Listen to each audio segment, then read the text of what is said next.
Okay, here we go. Are you seeing record? I can't see it from my end. Can somebody just confirm that we're recording? Yes, you are. Okay, fantastic. All right. So, holiday serenity. I know that might sound a little strange to have the word holiday and serenity in the same sentence, but it is doable. And we're going to talk today about some practical tips where you could find joy, manage stress during the festive season or holiday season. So I want to thank you for those of you who are here and for sharing a little bit about what you're doing for the holidays. I still can't believe that Thanksgiving is next week. That is just absolutely crazy for me.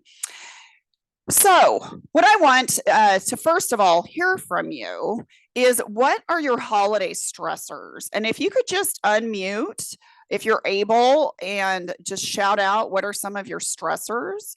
If you're not able to unmute, if you could just type it in the chat. I would love to hear.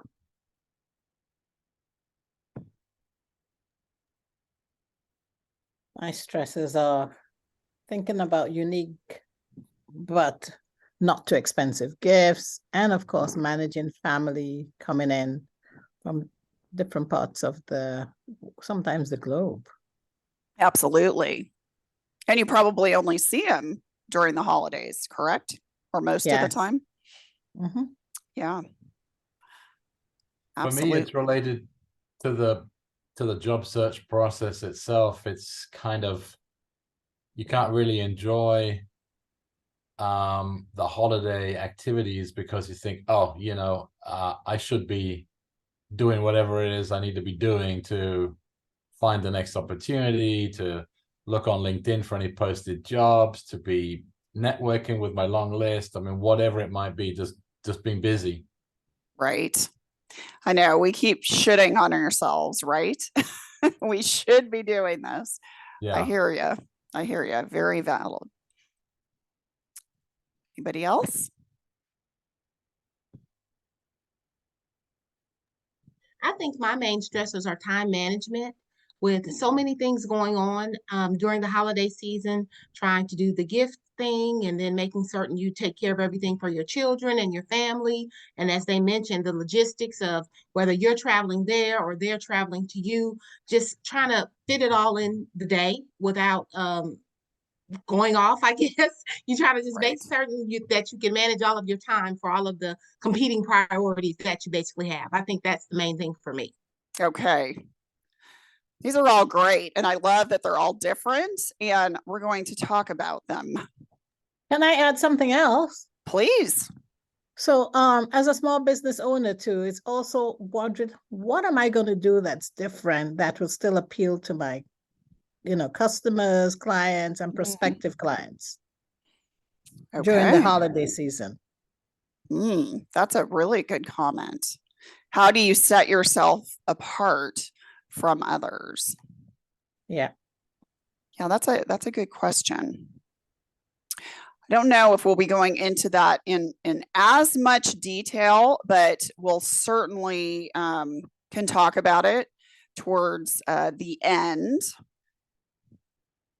Anybody else before we move on?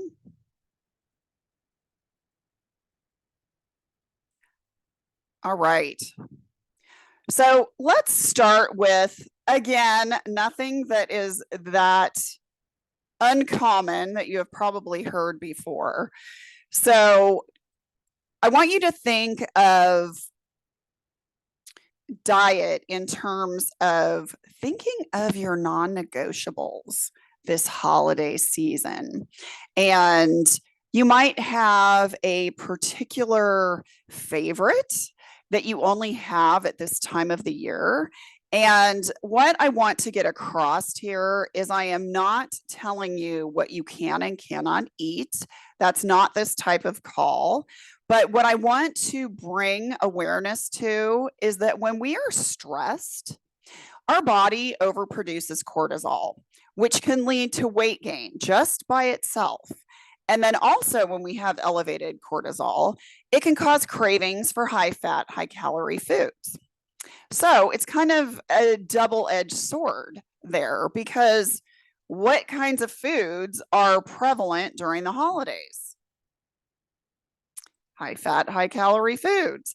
So again, I want you to be thinking of those foods that you know that you're going to have and that you're going to enjoy, but how can you have them in moderation?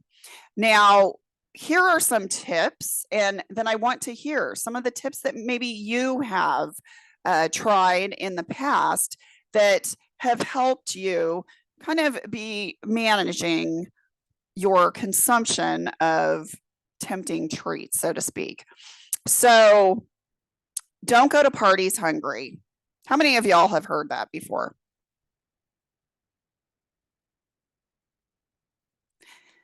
It's one of those things that we don't think about sometimes because we're so busy. But when we go to holiday gatherings and we're hungry, we tend to overeat, what is maybe not the most healthful for us. So before you go to that holiday gathering, or if you're hosting something at your house and you know that there's going to be a lot of tempting treats, don't allow yourself to get overly hungry. And then if you like to indulge in alcoholic beverages, then drink a glass of water between every alcoholic beverage. It'll keep you hydrated, which is really important because alcohol does dehydrate you, and it will also slow down the consumption. Use a smaller plate. Again, not rocket science, but oftentimes when we go to these holiday gatherings, there are multiple sizes of plates. There might be the dinner plate and there might be the appetizer plate. Use an appetizer plate.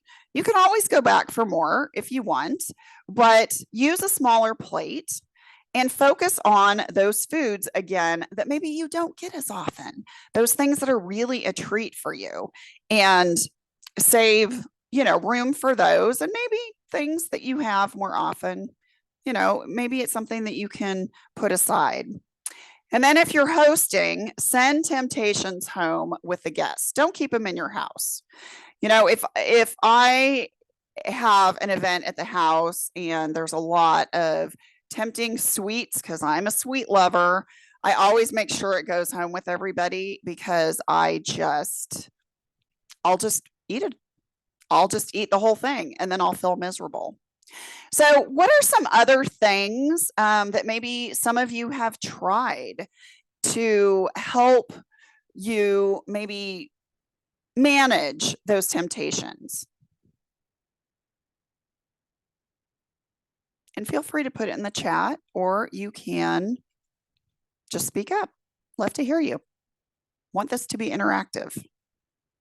I think for me, it's just portion control and moderation.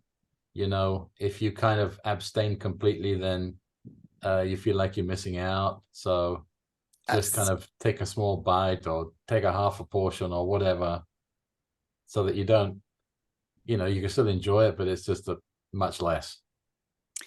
That is such a great tip and so important, because what happens when we tell ourselves we can't have something?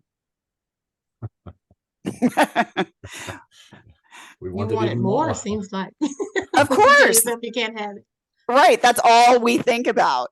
It's like, okay, so let's say your favorite thing is peppermint bark. I'm just throwing something random out of there. And if I told you, you know what, you can have whatever you want, but you cannot have peppermint bark, what would you do? You would want the peppermint bark. Of course, exactly, because that's all you think about. That's Right. all you think about. Try So lots of. what I try to do as well is probably get something that I'm not familiar with. Uh-oh, what happened? You're there. I still hear you. Oh, okay. You disappeared. Everyone disappeared. Oh. Yeah, get something that I'm not familiar with, so that I won't pile my plate with it because I don't know what it is. Yeah. Great tip. Great tip. And then Jen put in the chat, try to have lots of healthy options. So there's other options for you and you won't be as tempted. Again, great tip. If you're hosting, that's one of the benefits of hosting, because, you control what you're serving. So love it.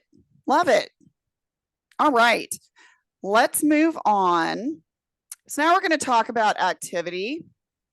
And I want you to think about it a little differently. So when times get really stressful, one of the first things to go is being active. We'll make up some excuse, and it really is an excuse because it's really all about time management. But we'll say, oh, we don't have time to be active. We can't do that. And believe me, I've done that before. Or we use the weather as an excuse not to be active. Oh, it's raining or it's cold or whatever. But one of the greatest ways to manage stress is to be active. And I'm not saying you have to go to the gym and work out for hours at a time. If you enjoy doing that, that's fantastic. But I want you to think of this a little differently. I want you to think about, okay, what is coming up for you this holiday season. How busy you're going to be and what activities are involved. So how can you incorporate more steps or more movement into those things that you just ordinarily do this time of the year? So some examples, and then I want to open it up for y'all, is park farther away. Now, how many of you, and I have been guilty of this myself, you're going to a mall or a big box store, a Walmart, a Target, what have you, and you're driving around in that parking lot for 10 to 15 minutes trying to find that perfect parking spot. And you're just getting irritated because it never fails. You drive past and you're looking out your rear view mirror and you see somebody backing out, a car that you just passed. And you're like, really? Really? I was just circling and I just went by you. And you're just going around and around and you're just getting more irritated by the minute. Anybody relate?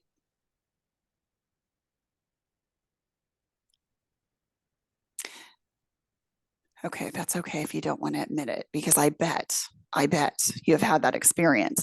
So here's a tip. Just, just park in the back 40. Just go to the farthest part in the parking lot where there is a space and just park there and walk. You're going to be adding steps. And I would guarantee that by the time you get to the entrance to that store or that mall, you're probably saved more time and you've certainly released less stress than if you had been circling the parking lot. So park farther away. Take the stairs or the escalator instead of the elevator. You can walk up an escalator. If you're wrapping presents, stand. Don't sit down, but stand. And then a fun pastime for a lot of people is to walk in a neighborhood and view the holiday lights.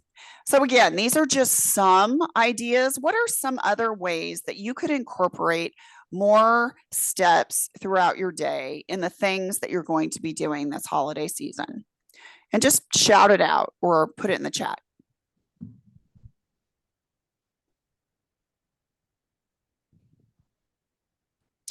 Stand up and walk around the house for 5 minutes every 30 minutes. That is amazing. How do you remind yourself, Kim? Well, I've actually set up a series of alarms on my Apple Watch, but of course I ignore half of them because I'm busy, and I don't want to get up and walk around, but at least I try. Okay. Well, that's a good start. That's a good start. And then don't forget to walk your dog. Absolutely. Your dog will thank you as well. Great tip, Jen. Anybody else?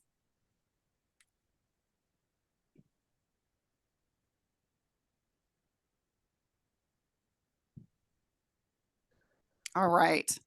Let's move on. If you think of anything, let me know. All right. A big way to manage stress is to set healthy boundaries. So I know some of you had mentioned that it's really time consuming. There's so many things on my plate. How many of y'all feel that there are not enough hours in the day, especially during the holidays, to get everything done that you need to get done? Yeah, absolutely. Yeah. It can be overwhelming. It really can. So it's important to set those healthy boundaries. So they can look a lot of different ways. How many of y'all actually schedule office hours and breaks?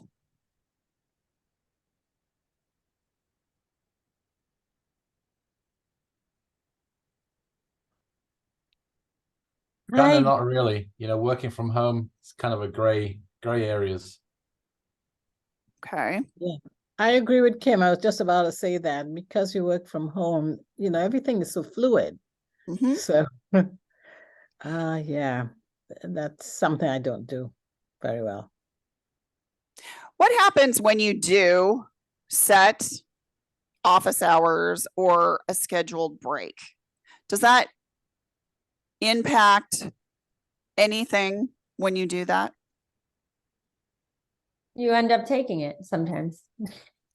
And by doing it, then what happens? Do you feel differently?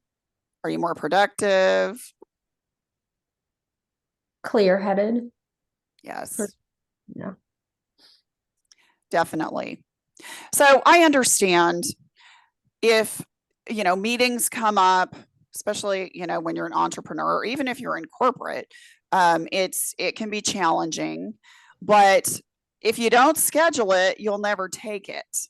And these are essential healthy boundaries. And what often happens when we don't schedule those breaks, then we end up racing from one meeting to the next and we grab the wrong thing. And going back to, trying to be mindful about what we're putting in our mouth. If we're in a hurry, what are we more likely to grab? The wrong thing. Oftentimes, it's whatever's convenient. Now, Unhealthy. yeah, definitely. So now office hours.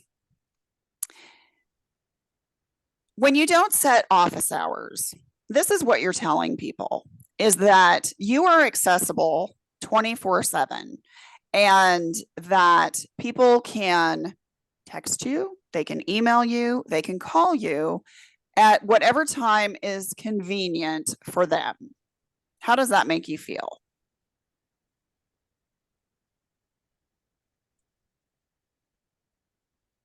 Disrespected, Yeah. used. Absolutely. No control. Yes, absolutely. So, whether you are self-employed or you are working for somebody else, if you don't set those healthy boundaries, then basically you're telling others that, your self-care and your time off really doesn't mean anything. And I'm just going to allow anybody to access me 24/7, which is a huge stressor. Now, the joy factor. How many of y'all actually schedule time for self-care?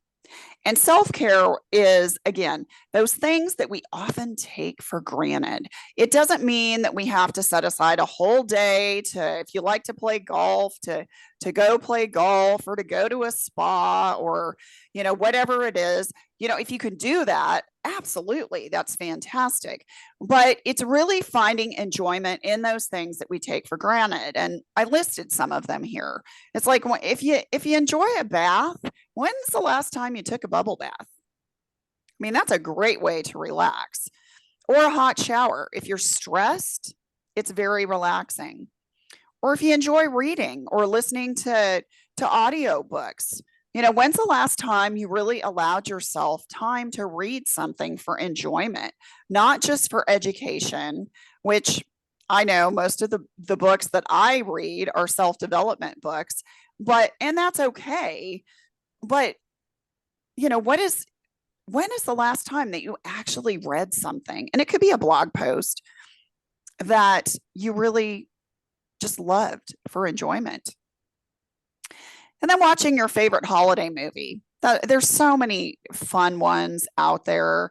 And oftentimes those are woven into family traditions.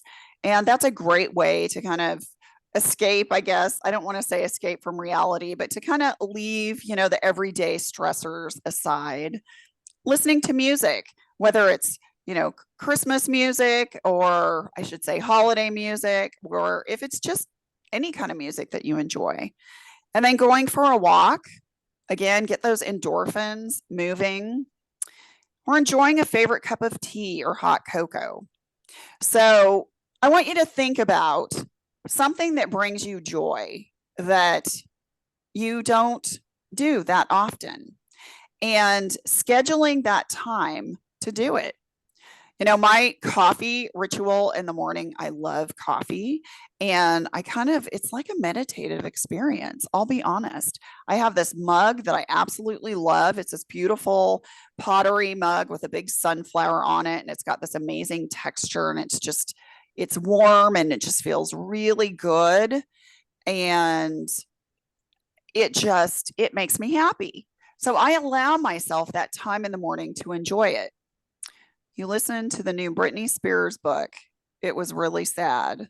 I can imagine it was sad. She's had a challenging life, but good for you for taking time, to read something that you're interested in. So that's awesome, Jen. Anything else that maybe isn't listed here, but that brings you joy? Would love to hear.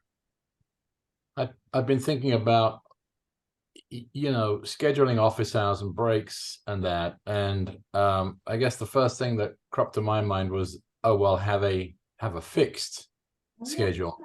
But I'm thinking to myself, no, that doesn't really work. And I was thinking, well, maybe the best way to look at that is to say that I guess every day you almost need to have a schedule, right? Because you have some fixed things that you need to do, and then you have other times that are more flexible. So you have to think about it, I think, in a flexible way, or something comes up that you have to prepare for the following day that you didn't know about. So you have to kind of always be juggling your time.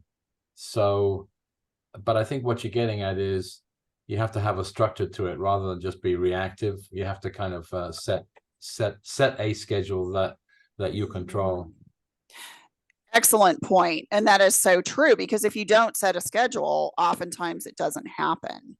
So that's awesome. So scheduling time, just like you would an important business meeting or a doctor's appointment, schedule time for this. And again, it doesn't have to be hours on end, but put it in your schedule. I'm a huge HGTV fan also, Paula. Love it. It's a great way for me to unwind, and schedule 30 minutes to make dinner in the afternoon, where I know the evening is going to be chaotic. Love it. That's great advice, Jen. I love it. Oops. Just cruising through really fast here. Sorry about that. Saying no. How many of y'all struggle with saying no? Be honest. True. Yep. Not anymore. Oh, that's awesome. So what shifted, Paula? How did you learn to say no?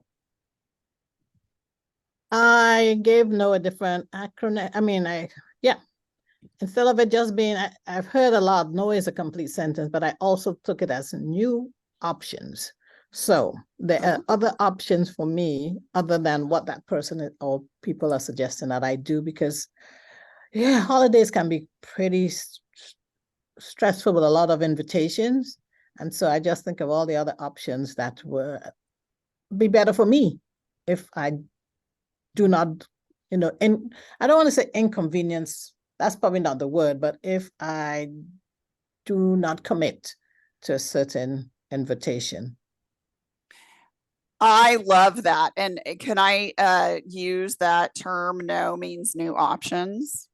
You sure can. I love that. I think that is amazing, because it is so true. When you say no, you are opening the door to other opportunities.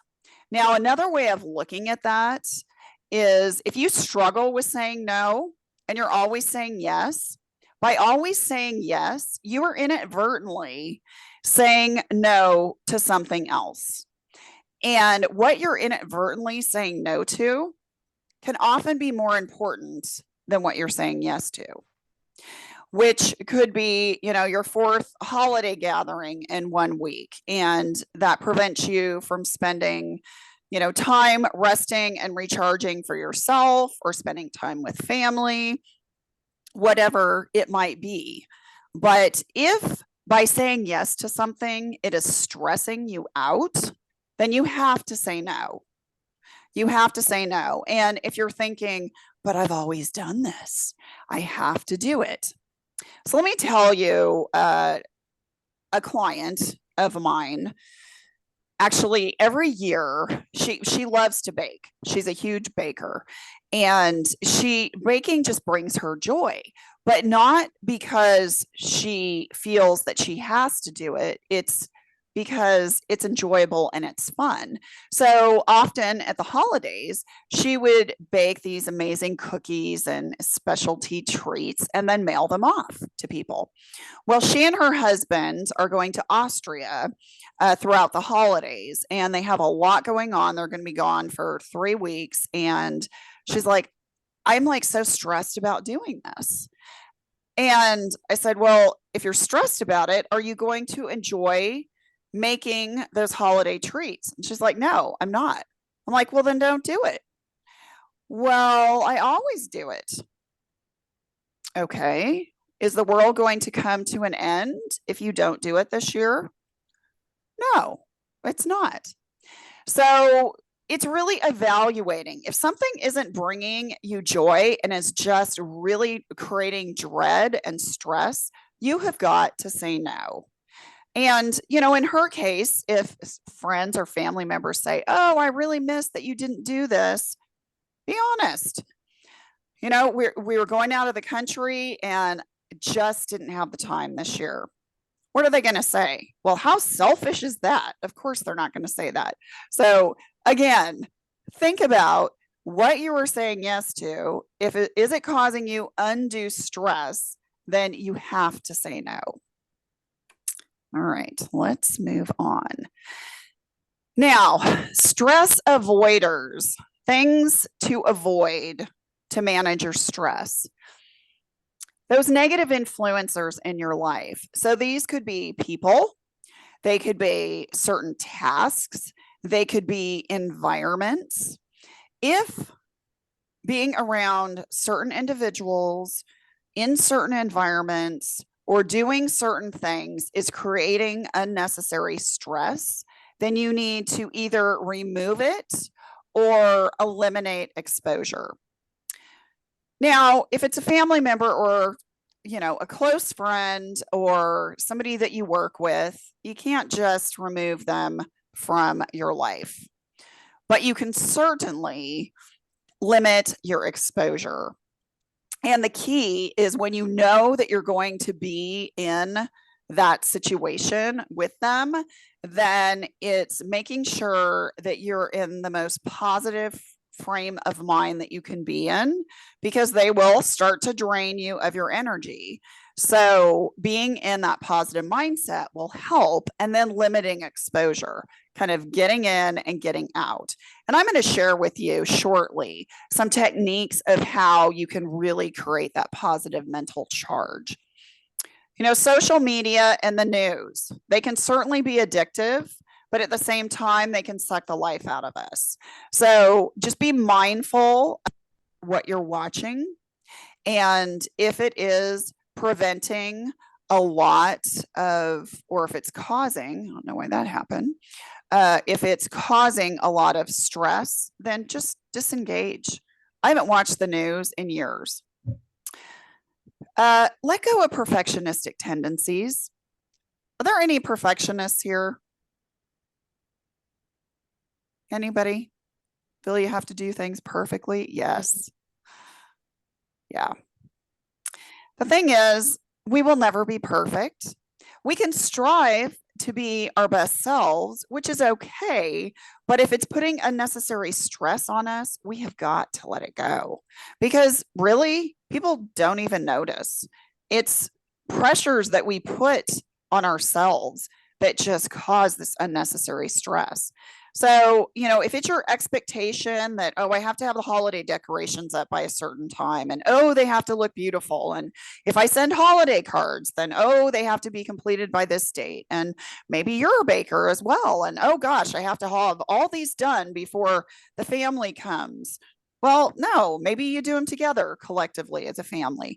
It's letting go of those stressors, because really, what is the point of the holidays? Really, it's spending time with those we love. COVID taught me that imperfections are universal. Oh boy, isn't that the truth? So true. As awful as COVID was, we did learn some good things about during COVID. Now, oops, I'm sorry, this keeps moving ahead. Oh my goodness. So sorry about this. Okay, sticking to a holiday budget. Oh, I'm giving up perfectionism, go for excellence if possible, or just good enough. That's great. That's great. Do as best as you can and just let go of perfectionism. So, the economy obviously has been impacted by what's going on in the world, and the cost of living has certainly increased, and the holidays can be expensive enough. And if you're on kind of a tight budget, it can cause a lot of stress. So here are some things to consider. If you normally purchase gifts for a lot of people, consider drawing names so that you're only purchasing one gift, or, make homemade gifts. And maybe it is if you enjoy baking, and that can be a lot more cost effective, or just think of other things that you could do. Or in lieu of gifts, donate to a favorite charity. I love this. Donate to an organization that can really use the money, and do that in somebody's name. I mean, that's amazing. It's a win-win. And focus on experiences. Is it game nights with family? Is it cookie decorating, viewing holiday lights? Whatever your tradition is, maybe it's watching holiday movies together, but focus on the experiences and not so much on the monetization. So just some things to consider. All right, moving forward. Now, this is a technique, mental fitness is a technique that can really help you diffuse stress in the moment when you are experiencing it. So as a certified positive intelligence PQ coach, this is something that I work on with clients, and I help them identify those negative thought patterns that we often have, including stress. That's usually the top one, and recognizing it. And when we're experiencing it, using this mental fitness technique to diffuse that stress in the moment. And we do this by engaging our sight, our hearing, our touch, smell, and taste. So I'm going to give you some examples. And I did a TEDx talk on this actually last year. So, and it's only 5 minutes. So you might want to check it out, because you can actually see how I walk the audience through it. But actually, if you would do me a favor right now, if you would close your eyes, and I'll tell you when to open them, but I want to kind of give you an idea of how you could engage your senses for maybe a minute. So close your eyes. I want you to take a deep breath in through your nose. Hold it for 3 seconds, and then exhale slowly through your mouth. Take another deep breath in through your nose. Hold it for 3 seconds, and then exhale slowly through your mouth.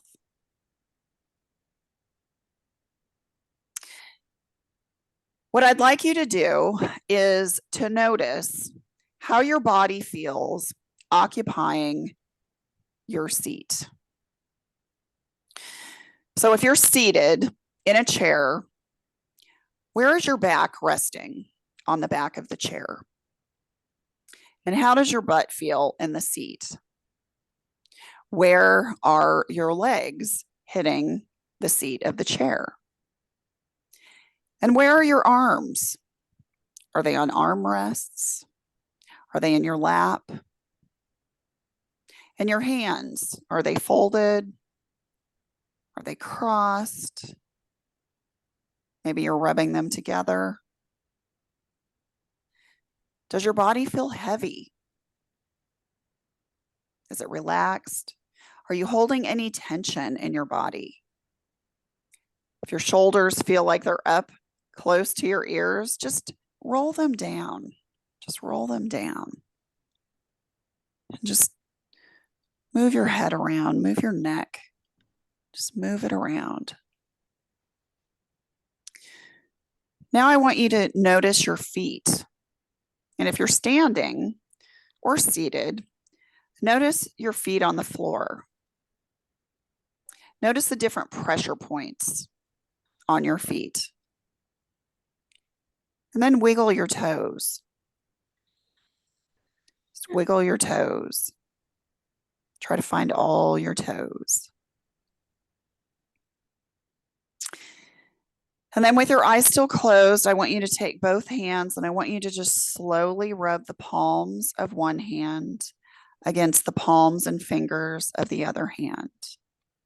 And just slowly rub them back and forth. Now take another deep breath in through your nose and exhale slowly through your mouth. You can open your eyes. How do you feel? Just tell me how you feel. And yes, Jen, I will put the link. Calm. Calm. Relaxed. Relaxed. Good. Grounded. I love it. I love it. So can you see how this might help you if you're just feeling really stressed or overwhelmed, how it can kind of diffuse those stressors? Now, if you're in a situation where you can't really just close your eyes and just kind of do that, then one thing that you can do, and this is what I did in before my TED Talk, actually, I rubbed two fingertips together. I rubbed my thumb and my index finger together. And I really focused on the fingertip ridges of my fingers. Noticing, are my fingertips dry? Are they smooth? What's the temperature of my fingertips? Now, I have to share kind of an interesting story about my TED Talk. So first of all, has anybody here done a TEDx? Anybody?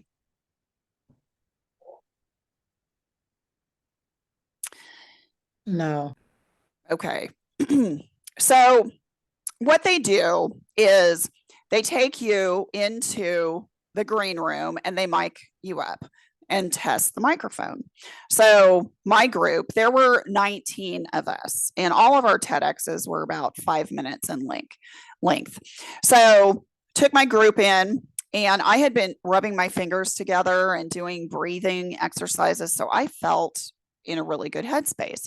So they checked the mic, everything was great. And then I listened for, my name, and I went out on stage and everything was great. I looked at the audience. I felt relaxed. I was energized, and I started, and everything appeared to be awesome. And then I hear the MC trying to interrupt me saying, Lisa, stop. And at first I thought I was like hearing things, and then I could see the audience starting to react. So I stopped, and she said, your microphone is not on. So apparently the person who mic'd me up tested it and then turned it off. How nice. Well, the irony in this whole story is my TED Talk was about how to manage stress and other negative emotions with mental fitness. And again, I walked the audience through a mental fitness activity. So I was the only person of 19 that actually had this microphone issue. Had I not been in a good headspace, I would have completely derailed. So the MC rushes over. She's putting her hand up the back of my shirt and my jacket, trying to get, the microphone turned on. And then she says in my ear, okay, would you please start over? So I looked at the audience. I just kind of shrugged. I'm just like, sure. And I started. And because I was in such a great headspace, it went great. And I even referred to the incident as I was wrapping up. So I share all that with you to say that these little micro meditations, they work. They really work. So sight, a good one for sight is if you're sitting somewhere, or even if you're standing, focus in on something that you can see. And you might want to just do this right now, wherever you're seated right now or standing. Really look at something in close proximity to you and stare at it as if you've never seen it before. And notice tiny details, colors, shapes, textures. And again, just zeroing in on it. Or sound. I obviously am talking, so you're focusing on the sound of my voice, but you could notice passing cars, or maybe there's noise in the other room and you can hear that. Or it could even be the sound of your breathing. So what each of these little micro meditations does is it starts to quiet all that negative energy or that feeling that you're having. And it doesn't remove it completely, but it manages it so you can shift to a positive mindset and you can look at things from a different lens. So when you're stressed, it's hard to look at the big picture. It's hard to move past that. But when you're more relaxed and calm, you can recognize, okay, so what can I do to maybe be more efficient in this situation? Or, how can I better prioritize my time? Or if you know that you're going into a conversation with somebody and it could be challenging, then, this is a great technique to get you in that positive headspace, like I had mentioned, around those negative individuals. So, any comments about that at all before we move on?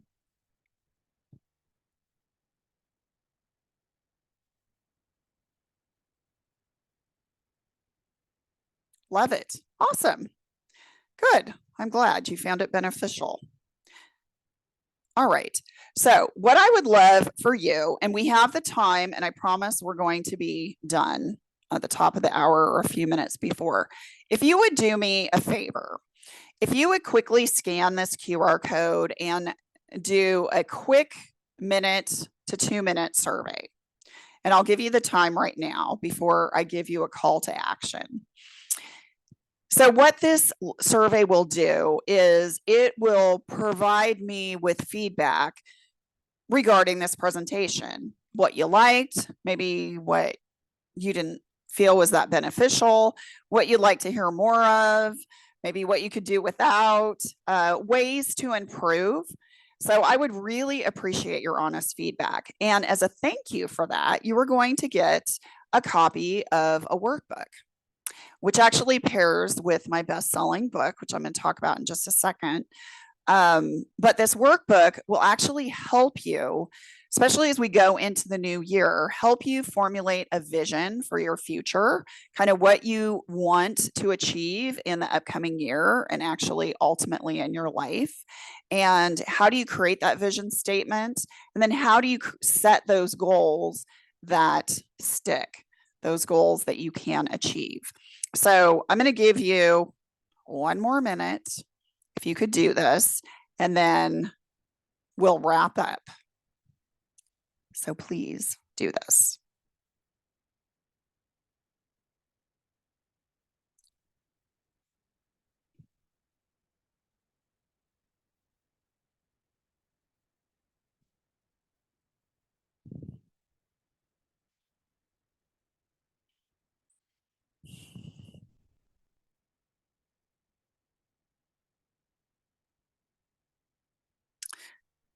Okay, so then, Paula, what you could do, the link, I'll put it right here.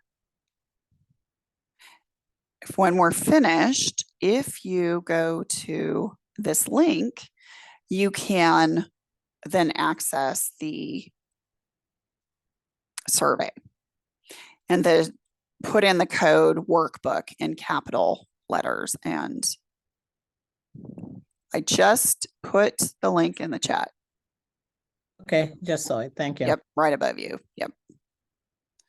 And then the code is workbook. All right.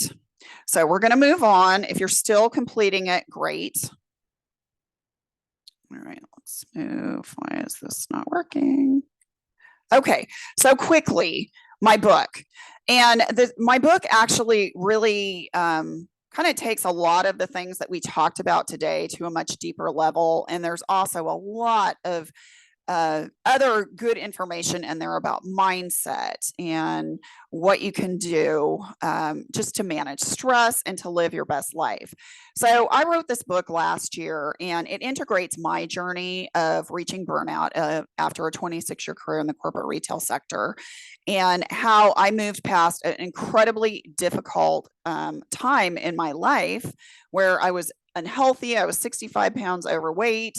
My marriage was really rocky. I almost divorced, and I was just in a really bad mental space, and I moved past it to a very happy, healthy, fulfilled life. So there's a link on here as well. And I'll put that in the chat as well. But you can go to this link to learn more about the book, but the workbook that I gifted you actually ties in beautifully, or it pairs with the book. So, and at the end of each chapter, there are reflection questions that help identify pain points in your life that you want to address. So it's kind of like a workbook in a sense as well. So makes great gifts. All right, enough about that. So let's talk about our call to action. So we talked about a lot of different things today. We talked about diet, we talked about activity, we talked about setting healthy boundaries, learning to say no, negative influencers. What can you commit to doing this week to manage your stress? So what is one thing? So just shout out for me. Oh, you're welcome, Kim. Thanks for coming. I'll walk my dog instead of letting my daughter walk him. All right. Anybody else? Let's stop the share now.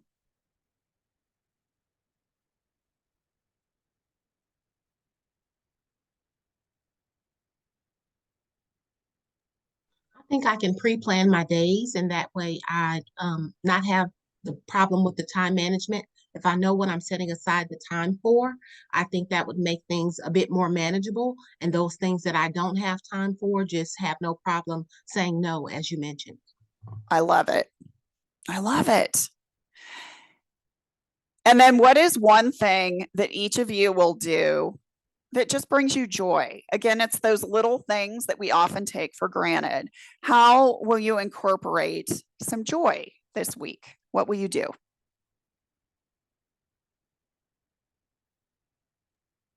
I think what brings me joy is decorating for the holidays. I enjoy the sights and sounds of Christmas. So what I'll do each day, and I have been doing each day, is just putting up a different decoration in a different part of the house, whether it's a swag on the front door or ornaments on the tree. I'm already beginning to decorate for Christmas. I'm one of those day after Halloween ladies. But just those types of things, just decorating for the holidays. Small things like that bring me joy. I love that. I know. I love it too. I love all the decorations and makes me happy as well. What about you, Paula? What I've been doing to relax recently is, as I said, looking at HGTV and people buying homes and warm climes as it gets colder here. Yes. I like the decorating thing, Tiffany. I'm gonna start that. I'm always late in doing it, but that gives me joy too. So I'm gonna go walking in the neighborhood and see what people are doing. Yeah, that's the other thing. Nice. I love it. I love it. All right. Well, that is it. Any closing comments or anything before I let you all go? This I has just been wanted to very say I've helpful. enjoyed it. Sorry, Paula. Go ahead, Tiffany. You were saying something. Oh, no, I was telling you, you could go first. Oh, okay, okay. Thank you. Yeah, it's been really rewarding. I'm a mathematician, so I like step 1, step 2. So I like the outline. So now it's recorded. Would you be able to send it so I can now, actually implement it? Like Yes. kicking them off.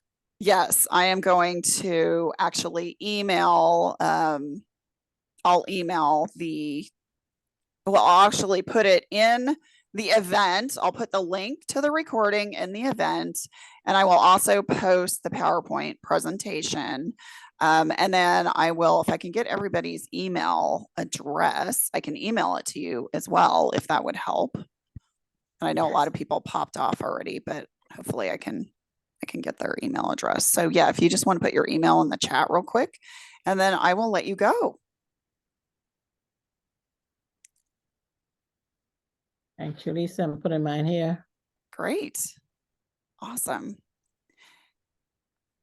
And I just Thank want to you. wish you both a really happy holiday season, whatever you celebrate, Christmas, Hanukkah, whatever. There's so many different holidays this time of year, but whatever your faith and what you celebrate, I just hope it is a magical, serene, wonderful holiday season for you. And I just thank you so much for being with me today. Thank you, Lisa. I do. You're welcome. Thank you, Lisa. Appreciate it. You're so welcome. Have a great day. You too. Bye-bye. Bye-bye.